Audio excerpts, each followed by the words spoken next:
Hi there, you're very welcome to our video on AI filters, our program for AI training. This one's about the database function.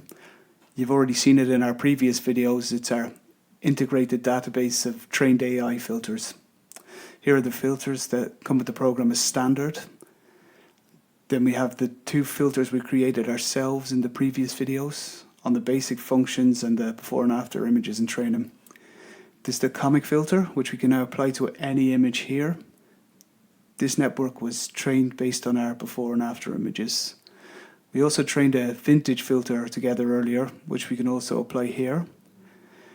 That was the one with the slightly red glow in the corner, with the darkened corners and this vintage coloring. And if we now go to the HRD10 program here, for instance, I've found an image that matches our theme of AI filters, AI networks, and our AI filter database. You can also find it in the latest accelerated vision programs, including HDR10 and Sharpen 5. You can find this AI filter database there.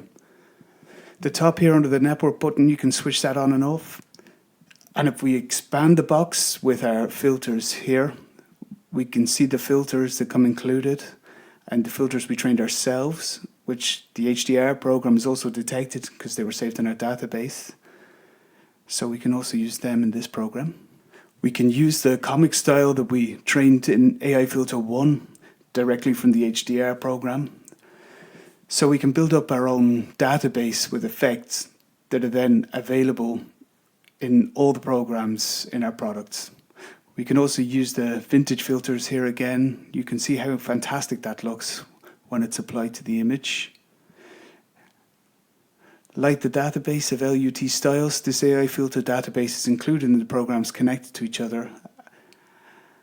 And there we have it, the final piece of the puzzle for creating your optimum workflow.